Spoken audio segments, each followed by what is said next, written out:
Welcome to Wise Up Governance and Boards podcast, brought to you by 3 Wise Owls Governance Consultants. Covering hot topics in governance, risk, latest regulatory changes, and issues keeping directors and executives awake at night. Here are your hosts, Ainslie Cunningham and Deb Anderson.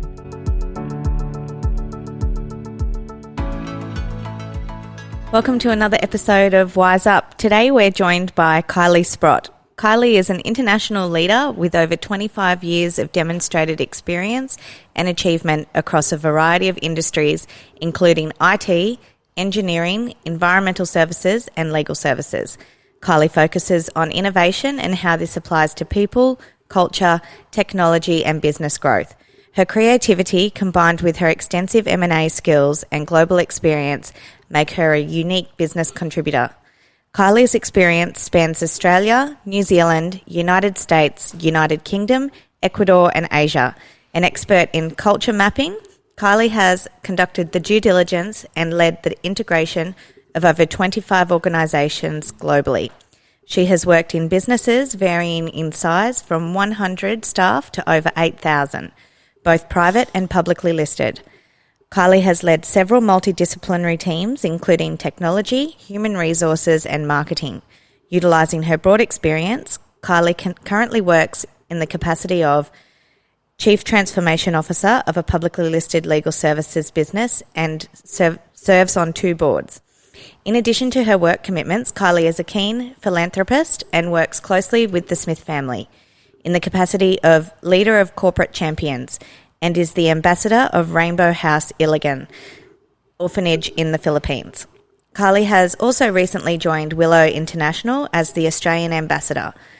Willow International is an organisation that is focused on restoring the lives of human trafficking victims and putting an end to this global epidemic. A well-respected communicator in the business community, Kylie is an accomplished keynote speaker and regularly publishes articles on her blog and LinkedIn. Kylie has a Bachelor of Arts in Politics, Film and Media, a postgraduate in Business, and has studied Strategic Human Resources at both the Australian Graduate School of Management and Harvard Business School. Kylie has formal qualifications in Organisational Change Management from University Technology Sydney and is a graduate of the Australian Institute of Company Directors. Kylie is an avid traveller, not at the moment, probably, and music buff. She enjoys politics, motherhood, and the occasional glass of red wine. Welcome, Kylie. Welcome, Kylie. Thank you. When do you find time to sleep? I like to be busy. So tell us a little bit about Kylie Sprott. So after that very long introduction, thank you very much.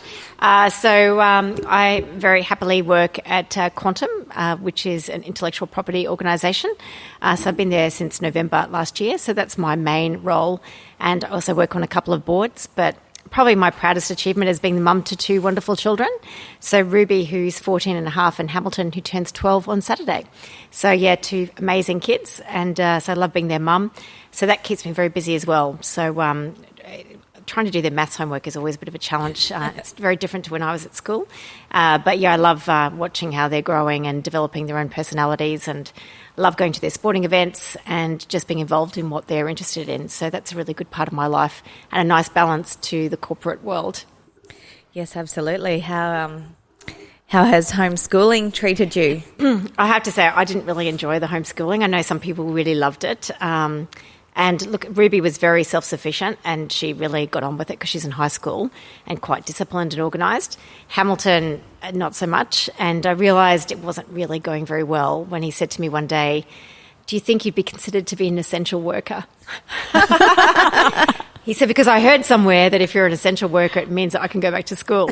And so I realised at that point maybe things weren't going so well from his perspective either. So I contacted the teacher, who's a great guy, and we had a chat about it, and he went back to school and things improved dramatically after that. So I really feel for those people in Melbourne at the moment who are having to take on that homeschooling again, because it's really challenging when you're trying to do that and look after your family as well as do your work during the day. It's an incredible juggle. And I think particularly if they're really young in primary school, it would be really hard. Yeah, absolutely. So a massive amount of M&A activity in your world, Kylie. Tell us a little bit about that. I think it was 34 M&As. Actually, I've lost count. When I put it into my bio that it was 25, I reckon it would be over 30 now, so probably 30, 35. Yeah. So I should probably write them all down again so I can keep a tally. But you kind of lose count after a while because I'm not sure if you can include the ones that I've been involved in from a board perspective as well. I really only put the ones there that I've actively been involved in doing the due diligence and the deal and the integration. So I started off doing that when I was working in an IT company a long time ago, and they were really keen to get the culture perspective in terms of doing these acquisitions. We did 5 acquisitions, small little ones, that they were okay, but they were kind of low risk. And then we did 2 mergers, one of which went really well because we were very culturally aligned. And even though there was overlap with the client base, it actually went really well. The second one didn't go so well. And the core difference was the culture. It was significantly different, and it just caused all sorts of problems from the board level down. So that was a really good baptism by fire, I think, because I got to see firsthand what a really good one looks like and what a really terrible one looks like. And I think the culture piece can sometimes be underestimated. I think people get a little bit, kind of got that deal fever about, trying to get the deal done, and it's really exciting at that point. So you start to gloss over things, but the culture piece is often the one that really brings it undone in the integration stage. And, it's really important if you go ahead with the deal for everyone to be very clear up front what it's going to look like after the deal is done. And I think the culture thing is a really critical piece. So I started off doing that a long time ago now. I was in the IT company, and then I had worked in another IT company, and we did another small one there, and then a larger one, and then I worked for a large global engineering company. We did a lot there, really small ones to really big ones all over the world. And what was interesting was also the ones we didn't do. There were plenty that we walked away from, and rightly so. And I think some of the ones actually got over the line we really should have walked away from as well. So lots of learning experiences. And, of course, where I'm now, we've also been on the acquisition trail. So it's really a core part of most companies' growth strategies is you have the organic growth, but also the growth through M&A. So I think it's a really normal part of doing business nowadays. But, again, it can be incredibly successful, or it can be an absolute nightmare. And I think the culture piece is the one that I would say is a critical one that sometimes is forgotten. So how do you think that piece could be done better? I think it needs to be part of the due diligence process. So, again, it's good to look at the numbers. It's really good to focus on those. It's really good to look at the client piece and obviously to see where the overlap is and where the synergies are. I think all of that's really great. Also, the synergies from a cost perspective are really helpful, but the culture piece often isn't covered in the due diligence phase. So that's really about going in there and really assessing in a really practical way, methodically, what your culture is versus the company, the target's culture. And when I've done it myself, what we've done is use the McKinsey 7S model to say, okay, what are the 7 aspects and how do we map those out? And generally, it's really helpful to know where the gaps are, because if you can see the gaps, you can assess whether or not they're too big to overcome, or if they're small, then you put in place a strategy as to how you're going to address those. But it means you're very transparent about that up front at the beginning. I think when M&A tends to fall into a bit of strife is when there are suddenly surprises in the integration phase for both sides of the organisation. So things that haven't been disclosed either in the due diligence phase or weren't even asked in the due diligence phase, but also expectations. So if you do the culture piece, then you're constantly going into that people element rather than just focusing on the numbers. So I think it's really important. I think, like you said, everybody's so keen to get the deal done that the culture piece does get missed, doesn't it? Yes, and I think, some organisations are desperate to get M&A over the line, because it helps them in terms of growing their revenue and EBITDA, and some companies get into a bit of a rhythm where they're constantly doing the M&A, and so it's kind of becomes part of their culture in terms of doing it. But you do see that white line fever where they want to get the deal done. It's the confidentiality behind it too, so you don't get to go to grassroots and talk to the staff until a later stage in the process. That's right. But you can pick up some things even from the senior leaders, like you can look for clues, and so some of the companies I've been involved in, they will make sure that I go along to a lot of the dinners and with the senior executives and the board of the target to just sort of suss out what their views are in terms of culture, without explicitly saying I'm here to assess you culturally, of course. And often in those kind of environments where people are a bit more relaxed is when you see what they really believe and what the culture really is. And they don't necessarily hold back from telling you stories, do they? Especially after a couple of glasses of wine. It can get very interesting. Yeah, absolutely. And I think too, sometimes those synergies that are anticipated in the beginning aren't actually necessarily there, or never really actually come into fruition later on in the integration phase either. Yeah. I think the other thing that I've seen happen a lot, particularly with smaller acquisitions, is often they haven't invested in technology, and that gets sometimes missed in the due diligence phase. So they don't really look to see exactly where they're at with their technology, and that's actually quite an expensive piece. So when you start to bring them into the company, you need to actually then have this significant investment in technology. So a lot of those synergies are wiped out by having this other investment that you hadn't accounted for. So that's also a really important part, I think, is having a really good look under the bonnet to see exactly what they have in place and understanding how much it will cost to get them up to your level. Yeah, absolutely. That's a really critical piece, I think. Yeah, well, even worse is if they're much better than you are in terms of technology, and then they may have to make some sacrifices to come back a little bit. That can also be really negative. Yeah, or just finding the right balance between the target and the acquirer. Yeah, that's right, yeah. Because sometimes too, you might actually see them doing it a better way, so you think, oh, well, there actually is a possibility to, have a blend of processes and systems and people. That's right, yes. And I think the best case scenario is when you can be really open, both parties can be really open and look for the best possible way forward, rather than it just being our way or the highway. But again, I think also a very dangerous thing that happens is that when you bring in an organisation, you say nothing will change, just continue on as you are and business as usual, that good old phrase. That's very dangerous, because if you do need to then make some changes, whether it's in people programs or technology or processes, they usually throw that back at you and say, you told me it was business as usual and that nothing would change, and now you're trying to change our business. So I think having that transparency up front is really important, so everyone knows exactly what they're getting into.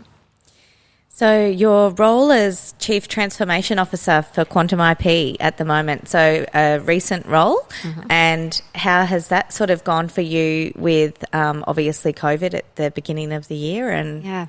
Well, firstly, I have to say I'm really proud to work for that organisation. They're an amazing bunch of people. They're really, really some of the smartest people I think I've ever come across in my career, and they do really good work, and they have a fantastic culture. So that's probably the thing that's most pleasing from my perspective, is that culturally I feel very aligned to the organisation. And right from the first meeting with the then CEO, but all the members of the board just felt very aligned to them. And they brought in a CEO who I've worked with before, and we're also very aligned, feel very aligned to the executive team. So it's a beautiful thing when you have that kind of synergy where you feel completely aligned culturally. Because it also gives you a bit more, freedom to know that you can be a bit more creative in terms of trying things. So I came in, and I think I started on the 31st of October, so really the 1st of November.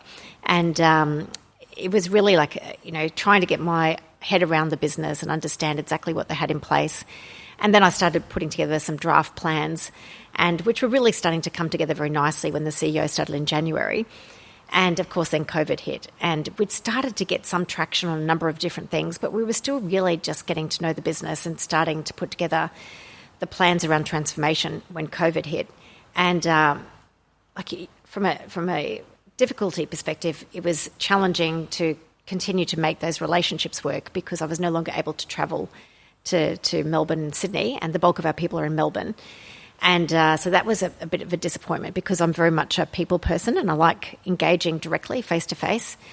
But by far the biggest challenge was the fact that most of our people had not worked remotely before, and they didn't necessarily have the technology in place to do that effectively. And our managers hadn't been trained as to how to manage people remotely. So this was a big, massive burning platform. So within 2 weeks, we had to mobilise a workforce that had never worked from home to all working from home. And it was a bit of a scramble at first, to be honest with you. But then what happened was the CEO and I realised this was a great opportunity for us to really push through some technology changes. So we did a rapid deployment of Microsoft Teams. We did that within 3 weeks, which would normally take 3 to 4 months. And we also refreshed our entire fleet of hardware, which desperately needed to be done. But we did that very rapidly as well. So we had this really big change happen in a very short space of time. And I think the organisation was a little bit shocked at how quickly things moved. But I'm really proud of the fact that we did that at pace and that it was such a great outcome so that people could collaborate and communicate and have really good tools at their disposal. So the productivity didn't really drop. And the other thing which was fantastic that I'm also really proud to be associated with is we have these amazing people and culture leaders in Quantum, and their focus on making sure our people were really supported in terms of mental health and resilience during that time was just phenomenal. Really good communications, really good programs, lots of access to webinars and one-on-one assist programs with our employee assistance programs. Really leading stuff that a lot of other organisations in our industry weren't doing. So our people were incredibly well supported, had the right tools. So actually, in a way, even though it's a really negative thing for our people to be kind of distanced from each other, we achieved a lot in a very short space of time. So I'm really proud of that. Yeah, that's phenomenal. In Melbourne too, going through the second wave. I know. I really feel for them. Yeah. I sent them a little note this morning to our other members of the executive team. Our CEO sent one last night just saying, that we're all thinking of you, because he's in Sydney and, of course, I'm in Brisbane.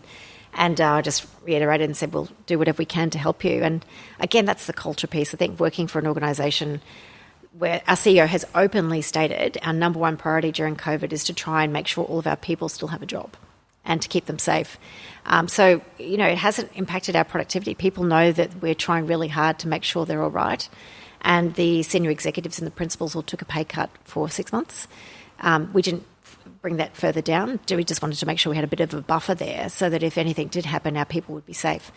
And not all organisations have handled it that way. So it's really, again, culturally, just very proud to work for that company. Yeah, absolutely. And I think too with, being a public listed entity and ASIC now focusing more on remuneration practices, especially off the back of COVID, it's in the spotlight. Yes, exactly, yeah. And again, it's an interesting one because in some ways, I would say that we're working harder than we've ever worked. And obviously coupled with a pay cut is always a bit of a challenge because trying to articulate that in a way that makes it compelling. But I think there's a real sense of everyone being in it together and banding together. So I think there's a bit of a bonding experience that comes from that. Obviously, some people weren't thrilled to bits, and it is a bit challenging when you've got your own, personal commitments about having a pay cut. But I think if it means our people, can be retained for much longer and hopefully we can ride through the storm, then it's a really positive thing. And how's everyone in Melbourne holding up? Oh, look, I think they're all a bit sad about having to go back into the lockdown. And I think they're frustrated as well because, it's in some ways it's worse than it was the first time around. I think they feel a bit isolated from the rest of Australia, especially from Queensland, because we're, virtually having very little impact on our lives now. I did explain to them, I think there's a bit of a sense of fear actually in Queensland at the moment. I think we're watching and there's a nervousness that it could be coming our way. So, and seeing what's happening in Sydney and New South Wales, I think that there is a bit of a fear starting to sweep through Queensland. But yeah, I really do feel for them. And it's particularly hard when when it's really cold and wet and you're just stuck inside. Yeah. I think also for their mental well-being. Like I think there's curfew between 8 and 5 and then they're only allowed out for a maximum of 1 hour to exercise. And yeah, that's right. You've got to go to the supermarket on your own, so you don't even have, I know. that support. Well, and I think it would be particularly challenging. I was talking about this with a friend this morning on the drive here.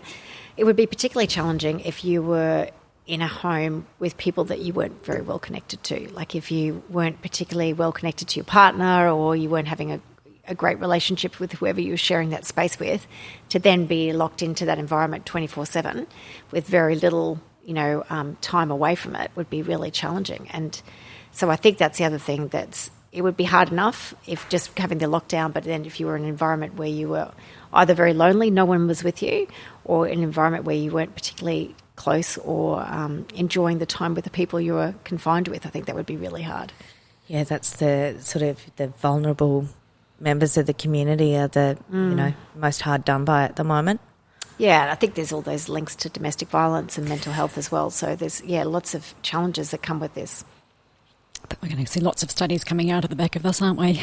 Yeah, I just think it's also interesting from a psychology perspective, because I don't know about you, but I found when we were in lockdown, it was just myself and my 2 children at home, and I found it really hard not to have face-to-face interaction.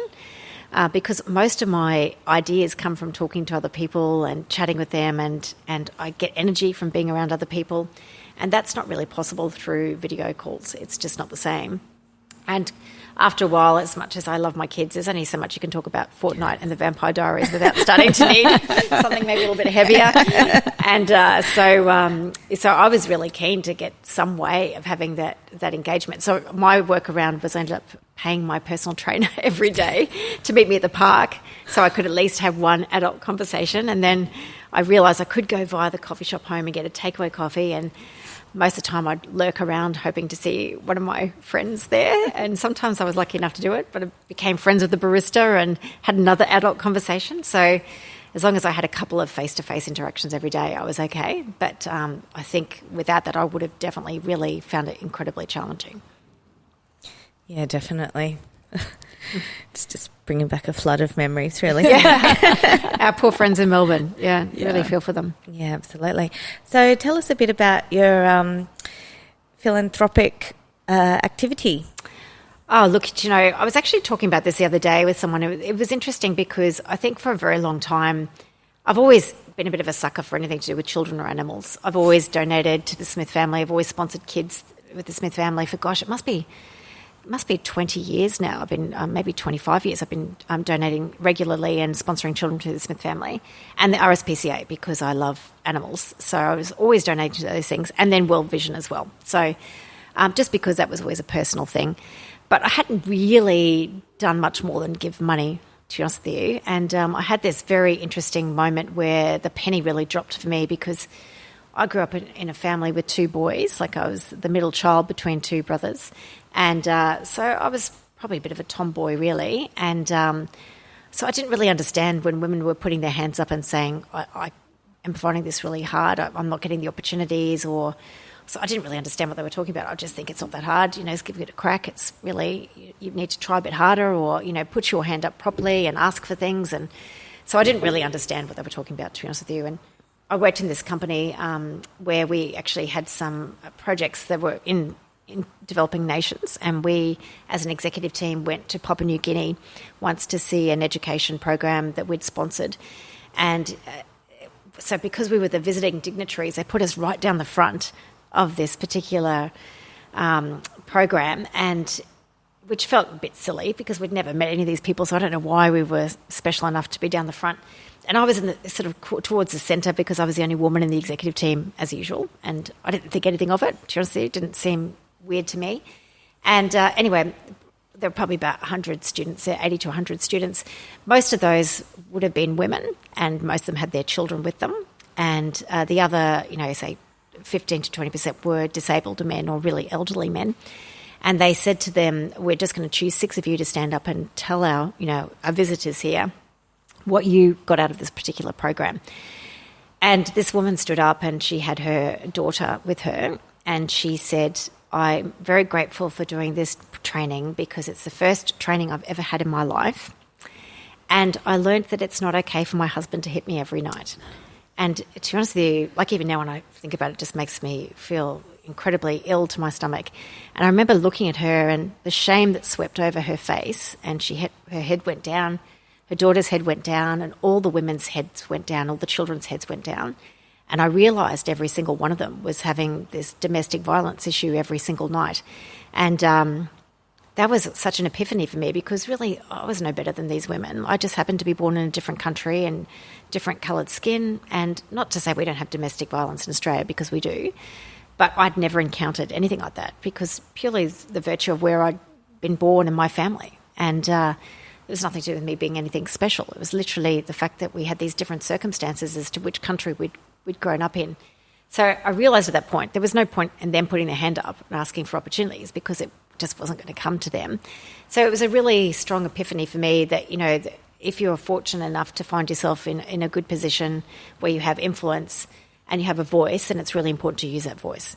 And so that was a bit of a turning point for me. And at that point, I decided to definitely start to get more involved in projects where I could actually make a bit of a difference.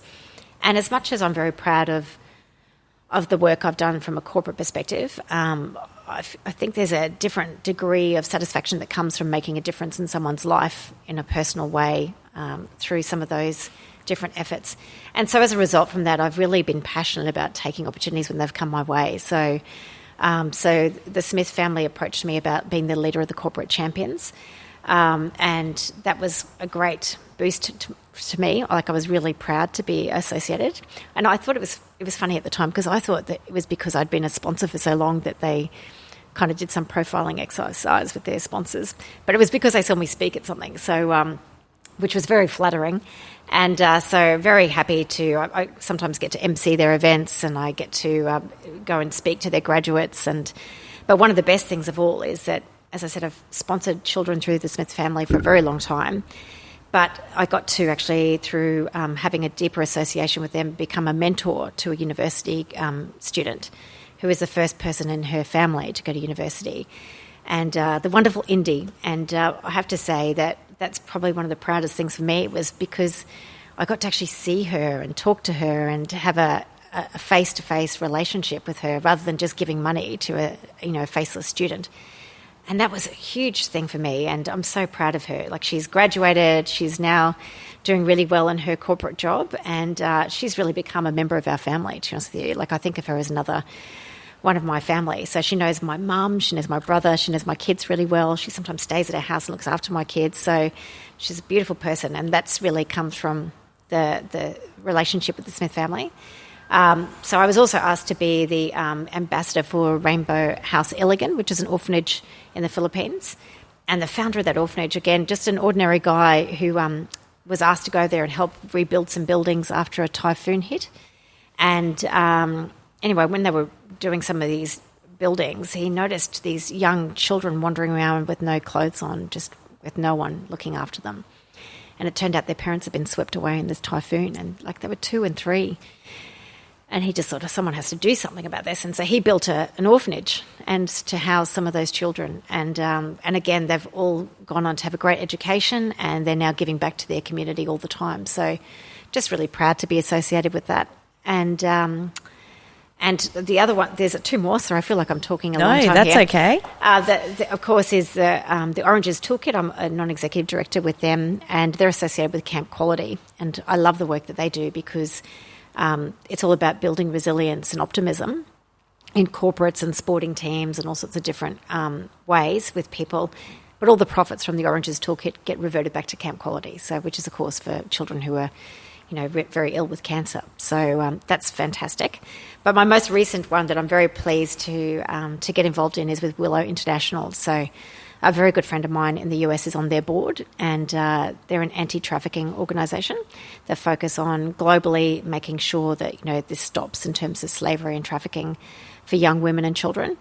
And so they've asked me to be the ambassador for Australia. So it's right in my sweet spot. It's to do with women and children, and it's all about education and making sure they have a different life. So all of those things are very, I think, very fulfilling from my perspective. And something that I think is interesting is that, it's all about modelling, I think, with your children.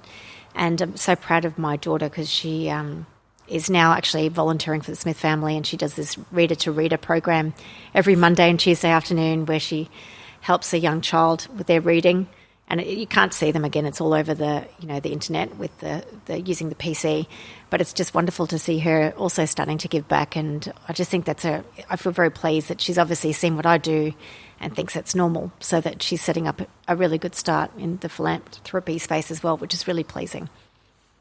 That's really nice to hear, isn't it? Yeah, I'm very proud of her. I'm proud of both of them, actually. They're both wonderful. Yeah, absolutely. So how did you get experience in Ecuador? How did that come about? That was actually with an acquisition with the company that I was working in. I actually wasn't involved in the due diligence of that one, but I was involved in the integration of that business. And I have to say, I thought the people there were just fantastic. They were just lovely. Unfortunately, the acquisition didn't work out so well. It was actually a really great example of cultural differences. So as you may be aware, in Ecuador, sometimes things aren't always done in the same way that we would do things, and that didn't, strangely enough, come out in the due diligence. So unfortunately, that ended up being a bit of a disaster because there were all sorts of allegations of fraud there and bribery. So it was interesting because you can stumble into those countries without fully understanding exactly what you're getting yourself into. And I think that phrase, business as usual, perhaps is a little bit dangerous, particularly in that scenario. But I have to say that my visits there were very enjoyable. And one of the things that I remember quite fondly is that myself and a colleague were going to the airport there, and there was supposed to be a driver to pick us up. And our other colleague, he's actually Colombian, he was waiting for us at the hotel, and he'd organised this driver. And I'm quite tall and I've got pale skin, and there was no sign of the driver at the airport. So I was just standing outside looking around, trying to see where this driver was. And my colleague had gone off to try and see if we could call our other friend. And anyway, there was just this sort of group of people that started circling around me as if I was from outer space because I looked so different to them. I was probably twice their size. They were really tiny, and they all had dark hair and dark skin, dark eyes, and I just looked like a complete outsider, which I guess I was. And but it did feel a little bit disconcerting because I looked so different, and I felt really, really, what's the word, out of place. But it was funny from my perspective because, of course, being Australians, we just went, oh, it's okay, we'll just jump in a cab. So we jumped in a cab. We finally got to speak to our friend from Colombia who was waiting at the hotel, who had kittens when he knew we'd just jumped in a cab and not with the driver that was supposed to be waiting for us. And then to make it worse, the cab driver just abruptly stopped while we were talking to Edgar. And I think he thought we were going to get kidnapped or something would happen. And anyway, what happened was just happened to be an accident just ahead of us, and it was one of the cab driver's friends. So he jumped out to make sure he was okay. Came back to us. There was no drama. We got to the hotel. Everything was fine. But I think there is obviously quite a bit of danger there. So you have to be, very careful. But I had a lovely time. I really enjoyed getting to know those people, and it was just a bit of a shame how it all worked out in the end. Yeah. It's a good lesson about due diligence, So with going through so many DDs, what's your sort of top 3 tips to make them come off really well? I think the people bit is the first bit, is I think really being very, very clear about that culture piece, because unless you're going to keep them as completely separate entities under an umbrella, then that's really critical. But even in that scenario, you really need to make sure there's a good fit in terms of the executive and board with the people that are coming into the organisation, the senior people. So I think that's number 1. Number 2 would be make sure you have a really good look under the hood in terms of the technology, just because I've, again, seen that cost millions of dollars that wasn't planned for in terms of trying to then get them up to a certain standard. And I think the third one is to talk a lot about the integration during the deal and talk a lot about what's coming so that there are no surprises. I think it's really disappointing when there are surprises on both sides, and just eroding that trust is always going to have problems. So I think if you can build the trust by being really transparent and having no surprises at all, I think that really helps a lot. So Kylie, you wrote an article, I think it's on your website, Perfectionism, Procrastination and the Power of the Pomodoro. A lot of alliteration there. What inspired you to write that article? Oh, well, at the time I was actually, I was coaching this chief technology officer, and he and I were talking about how perfectionism can be quite crippling. And, I certainly have perfectionist tendencies. And he said that, basically we talked about the whole idea that often perfectionists are so busy trying to see what the end result looks like in their head that they can't quite start until they know exactly how it will be perfect. And also this fear of it not being perfect means they don't quite start. So often they will have these ideas or projects that don't actually get completed, or they don't actually start, and it has this kind of cycle which makes it worse because you keep procrastinating because you can't see how it's going to be perfect. So you get into this terrible cycle where you actually start to doubt yourself, and you find it harder to get things done. And we were talking about this Pomodoro technique, which is often used by software developers, which is all about sprints, effectively, and about removing distractions.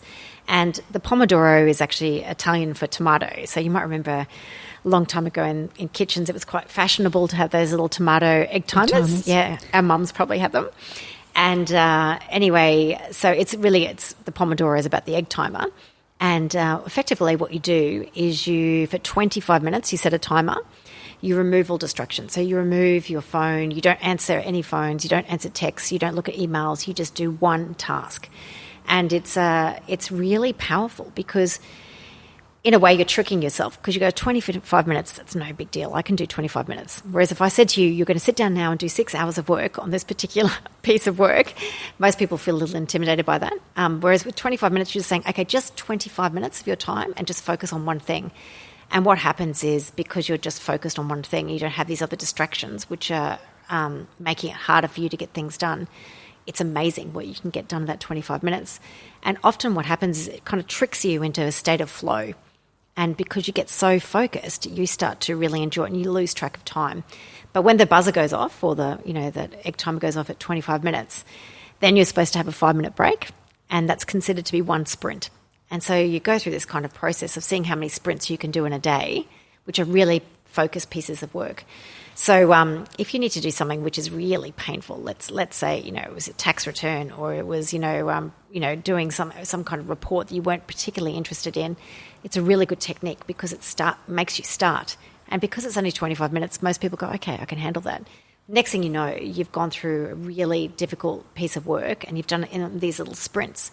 But often what happens is I usually find after 2 or 3 sprints, I don't want to have the break. I just want to keep going because you're in that state of flow. So it's a really powerful technique, and I've spoken about it at conferences, and I've written the article and talked about it even with people I work with now, and it's just a really good way to help you stay focused.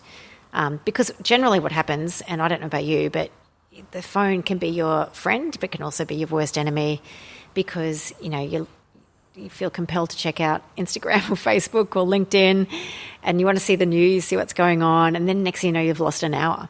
And when you're really busy, an hour is gold, right? You can't really afford to waste your time. So I just think it's a really good way to keep you focused on what's actually important in the day. I don't know about you, but I have that little screen time app going on my phone, which tells me at the end of every week exactly what my screen time is. And my goal is to keep on reducing it every week. And so far I'm tracking really well. And a lot of that is using the Pomodoro to make sure I don't get distracted with the phone. Yeah, it's all about keeping disciplined and focused. And as a perfectionist, you then actually you start, is probably the right way of putting it. Rather than getting kind of caught up in trying to figure out what the end is, you just do little chunks and next thing you know, it's done. Great advice. Yeah, absolutely. I think we'll be using that one. Yeah. You can even use it with things like housework and all sorts. I've used it for everything under the sun. It's really amazing. It's just tricking your brain. Yeah, definitely. I do use something similar for housework. I always ring my sister and I go, okay, now we're going to start in the kitchen, then we're going to go to the lounge room, and now we're going to go to the bedroom. And so we stay on speaker and wander through the house together because then we're she does her housework, I do my housework, and yeah. That's fantastic. I love that. I often play music too. Yeah, that's the other thing that distracts me. So is there anything you want to leave our listeners with today, Kylie, before we wrap up? Or I just want to say thank you so much for the opportunity, and I'm really grateful that you allowed me to talk about Quantum, but also the other organisations I work with. I probably should give a quick plug also to Position Partners that I'm on their non-executive director board with, and also Queensland Futures Institute. I'm also their ambassador. I forgot about that. So Queensland Futures Institute is actually a body which brings together the top universities and also all the politicians and government representatives, as well as large corporates, together to really try to shape Queensland to be a better place. So very pleased to be their ambassador as well. But yeah, Position Partners, I've been on their board for probably, it must be 5 years now. And I'm very proud of them. They're an amazing organisation which does very, very good work. And they run very well. They have a great CEO and a great executive team there and a great chair. But thank you so much for letting me talk about all the things I'm passionate about, because it's nice to have someone interested in what you're doing and your life's work. So thank you very much. Absolutely. Truly inspiring. Thank you, thank Kylie. you. Yes, thank you so much. It's been a pleasure to have you on our show. Thank you very much. That's all for today. Until next time, happy podcasting. And remember, if you're enjoying the show, check out our other episodes and all things governance at www.3wiseowls.com.au.